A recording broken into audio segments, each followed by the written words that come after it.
semuanya. Kalian tahu nggak sih siapa itu Mayor J.H.R. Kohler? Siapa sih dia? Kapan dia pertama kali ke Aceh? Dan bagaimana dia bisa mati di Aceh? Terus, kenapa makam dia ada di Aceh? Oke, untuk menjawab semua pertanyaan itu, mari tonton video ini sampai habis, oke? Nah teman-teman, Jenderal Kohler adalah seseorang panglima perang Belanda pada invasi militer pertama pada Maret 1973. Nama asli dia adalah Johan Herman Rudolf Kohler, dan dia lahir pada tanggal 3 Juli 1818, dan dia mati pada tanggal 14 April 1873. Nah, di samping ini adalah foto Kohler. Nah, tujuan Kohler datang ke Aceh adalah untuk memimpin pasukan Belanda dan melakukan penaklukan wilayah Aceh pada saat Perang Aceh, yaitu pada 1973 hingga 1914.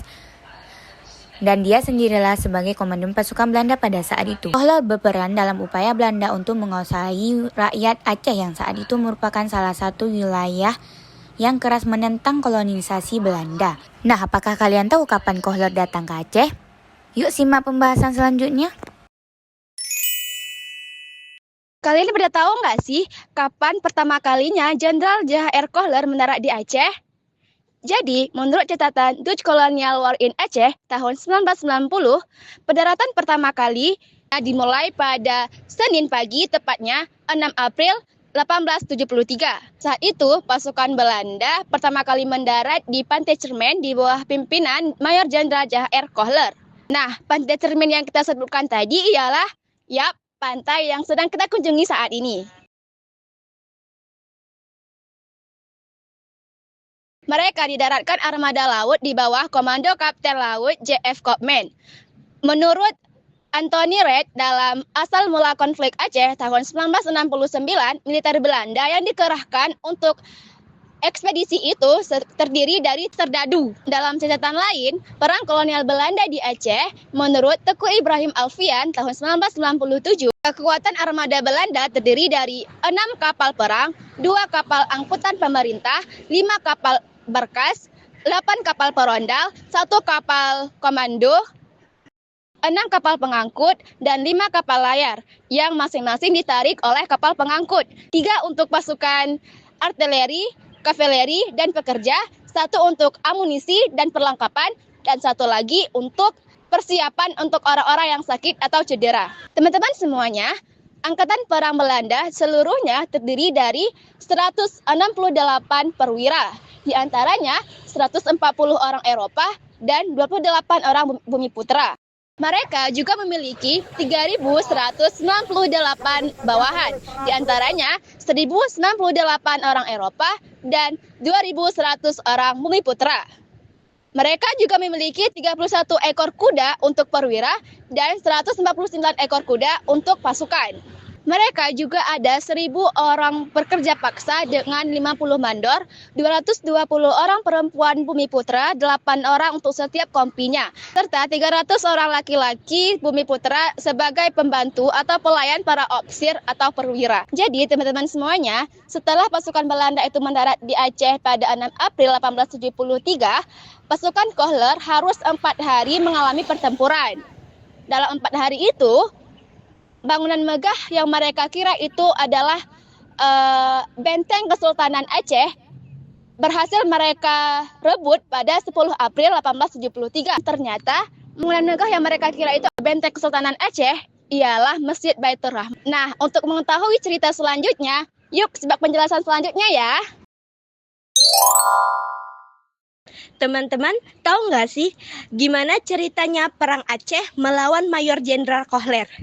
Jadi seperti yang sudah diceritakan sebelumnya, Mayor Jenderal Kohler adalah pemimpin agresi pertama Belanda pada Perang Aceh.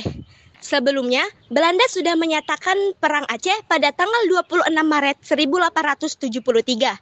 Yang jadi pertanyaannya, setelah Belanda menyatakan Perang Aceh, apakah Kesultanan Aceh memilih kedaulatan Belanda di Aceh atau memilih perang melawan Belanda?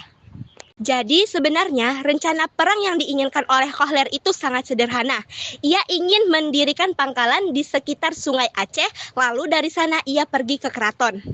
Nah, menurut buku ekspedisi Aceh yang diberikan oleh perwira, keraton adalah suatu tempat yang luas dan besar di mana di dalamnya terdapat desa-desa, banyaknya lahan, lapangan, kebun kelapa, dan 6.000 jiwa yang bermukim di sana.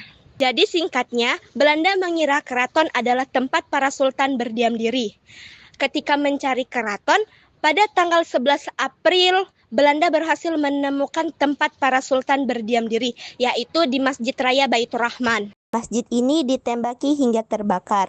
Tetapi pada hari itu, Kohler menyuruh pasukannya untuk mundur karena sudah terlalu letih dalam situasi yang mencekam.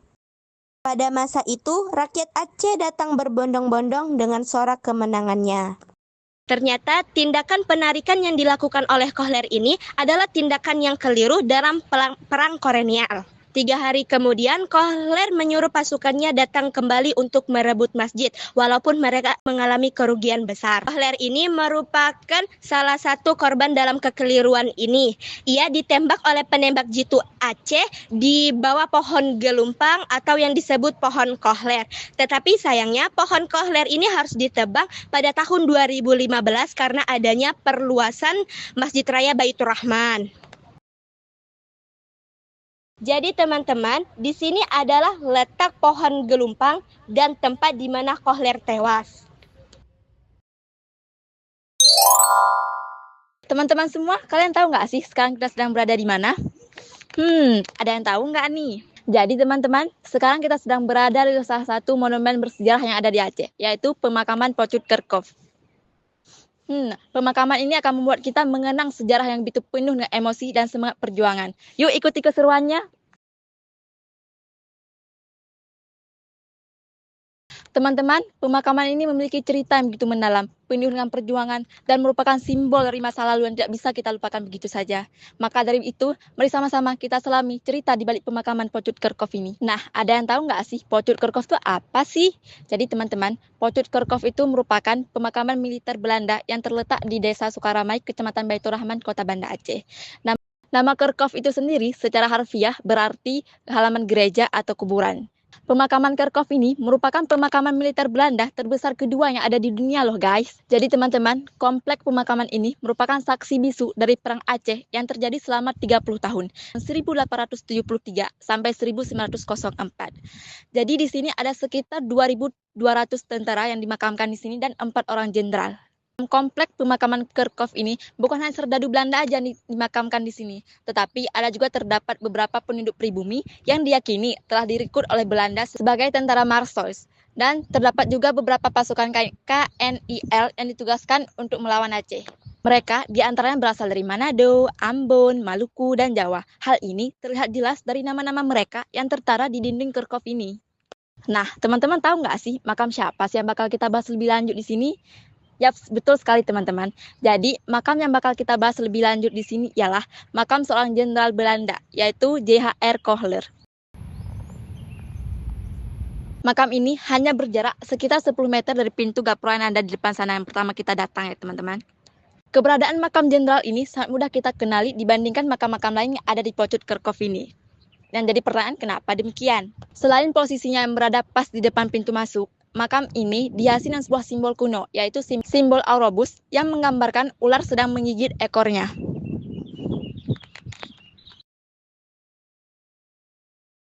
Jadi teman-teman, simbol Aurobus ini diukir persis di bawah nama J.H.R. Kohler. Seakan menegaskan konsep siklus hidup, mati, dan hidup kembali. Konsep ini seperti mengafirmasi hal yang menimpa makamnya. Soalnya, meski kini kuburannya hanya berjarak sekitar 1 km dari tempat terbunuhnya, sebenarnya Kohler sempat dimakamkan di pemakaman Kebun Jahe di daerah Tanah Abang, Batavia. Setelah Museum Taman Prasasti dibangun di lokasi tersebut, tulang belulang Kohler kemudian digali dan dikirim kembali ke Aceh. Pada tanggal 19 Mei 1978, Kohler kembali dimakamkan di Aceh. Agar sama persis dengan makam di Kebun Jahe, maka makam Kohler yang ada di Pocut Kerkhoff dibuat dalam bentuk monumen. Jadi teman-teman, kesimpulan dapat kita ambil dari video kami ialah Aceh memiliki tempat yang begitu istimewa dalam sejarah Indonesia, dimulai dari Perang Aceh yang begitu panjang hingga melawan kolonialisme. Aceh memberikan kontribusi yang begitu besar bagi kemerdekaan Indonesia ini. Aceh tidak hanya dikenal karena ketangguhannya dalam peperangan, tetapi juga karena semangatnya yang tidak pernah padam dalam membangun suatu kebanggaan. Aceh dengan kekayaan alam, budaya, serta sejarah perjuangannya selalu menjadi bagian yang tidak dapat kita pisahkan dari kisah besar Indonesia. Pocut Kerkhoff merupakan bukti nyata dari betapa tangguhnya dan beraninya rakyat Aceh dalam melawan kolonialisme Belanda. Nah teman-teman, jadi begitulah singkat cerita tentang Jenderal Mayor J.H.R. Kohler dari dia datang ke sini hingga dia dimakamkan di Aceh. Sekian video dari kami, sampai jumpa lagi.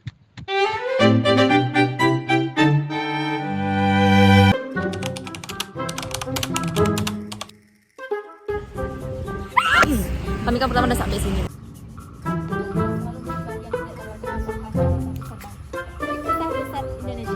Janganlah kayak gitu. Guys.